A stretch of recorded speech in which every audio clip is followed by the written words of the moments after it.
The new Sunbreak trailer came out a few weeks ago, but there are a lot of things most casual fans missed. New monsters that were hinted at but not shown, and the reveal of Elgato has sparked several theories about some of the new characters. We'll talk about all of these things and more today here on Game Geek. As a quick disclaimer, I am just getting over a cold or strep or bronchitis. I'm not really sure. I'll do my best to make my voice clear so you guys can understand me. Thank you for understanding and bearing with me. Let's get into the video. The last reveal trailer showcased some pretty awesome new monsters, and showing off the 3 lords definitely was the main highlight. But with so much going on with the new flagship monsters, the potential reveal of another large monster might have gotten overlooked. Most viewers instantly forgot about these guys because in the trailer, they were played immediately into our first shot of Garangolm. But these hyena-looking wyverns may have had a sneaky inclusion from the developers to hint at a new large monster. Normally in Monster Hunter games, small bird-like wyverns like these bog are accompanied by larger versions. That trend has continued in Rise with the excellently designed Great Izuchi as well, so it's likely that these little dudes will have a larger variant included in Sunbreak upon its release. As a quick side note, we do see a familiar looking armor set in the trailer as well. In previous games, this armor is made from Velocidrome or Velociprey, which have yet to make an appearance in Rise, but considering how much time it takes to create new assets, it's actually more likely now that it was created so that we might actually see these classic monsters and others like it make a return. Personally, Generations Ultimate was my favorite game in the series so far, and I would love to see Great Macau return in Rise. By the way, what monsters do you hope they bring back in Sunbreak? Let me know down in the comments. I hope they bring back my favorite monster, Gore Magala, with Rise graphics. That would be amazing.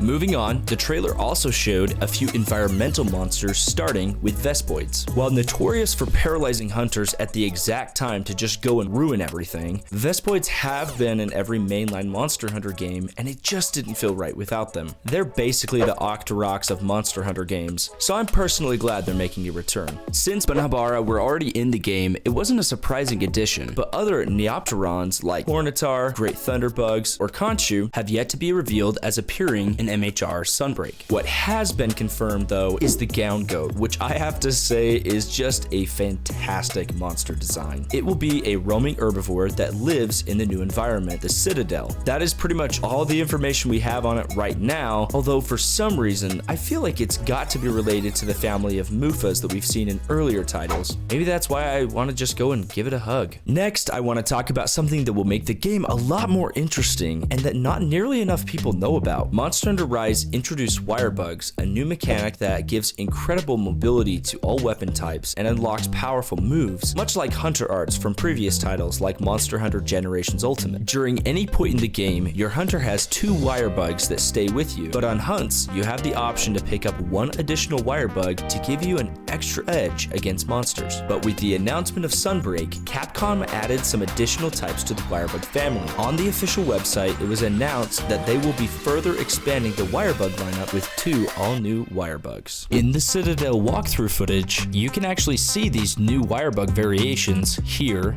and here. The Ruby and Gold Wirebugs both make it easier for the hunter to initiate Wyvern riding and boosts your Wirebug gauge recovery speed. After beginning to Wyvern ride, when the Ruby Wirebug is equipped, your mounted Punisher will do increased damage when successfully completed. If a Gold Wirebug is equipped, your attacks while Wyvern riding are more likely to drop monster parts. How much these will affect the actual gameplay is yet to be seen, but at the very least, having your Wirebug gauge fill up faster will greatly optimize mobility and allow for hunters to perform Silkbind attacks more quickly, which is incredibly powerful either way. This last bit dips into a bit of speculation, but there's enough evidence, and more importantly, enough people talking about it online, that I thought I would mention it. In the new Sunbreak trailer, we were introduced to the new town of Elgato and some of the people living there. I'm probably going to get all the pronunciations of these next people wrong, so please forgive me when the game actually comes out. But for now, there's Bahari the scientist, Minil the smithy, Chiche the quest damsel, Royal Knight Fiorane, the merchant Obero, and everyone's new favorite Admiral Gallius. But the person I'll speculate about today is actually the quest damsel Chiche. Many people have made note of her since the not so subtle hint that she might actually be royalty in the new game. It's fairly obvious that she's going to be integral to the Master Rank story, as is the trend with quest maidens siblings nowadays. But what's not so obvious is that Capcom might have secretly been continuing the sister/twins motif they set up in Rise. That said, there is another character who might actually end up being related to the new quest maiden from the base game. Back in Komura, Yogami, the Dango girl, has an incredible resemblance to Chiche. Right off the bat, they share many physical similarities. Similar eyes, almost the exact same smile, and even though their hair color differs, it lays straight and flat in almost the same exact way. Many people's counter argument to this theory in the first place is that they have different colors, but coming from a family of 5 where 2 of my siblings have black hair, I'm the only one with blonde, and the other 2 have brown hair, I think it's safe to say siblings don't always have the same hair color. But continuing on, the last bit of information that I think solidifies this theory is the fact that Fukushigi, the cat that lives inside of the wall of your room, says this about her. Yogami has no idea the secret truth of her origin. When Yogami was but a babe, she was brought to Komura by a Wyverian hunter for safekeeping. After that, the village ended up taking Yogami in. I can feel it though. An air of exaltation emanates from Yogami. A sort of prestige or nobility well outside of the norm. Perhaps she was born into a distant aristocracy or more. Thus concludes my most special secret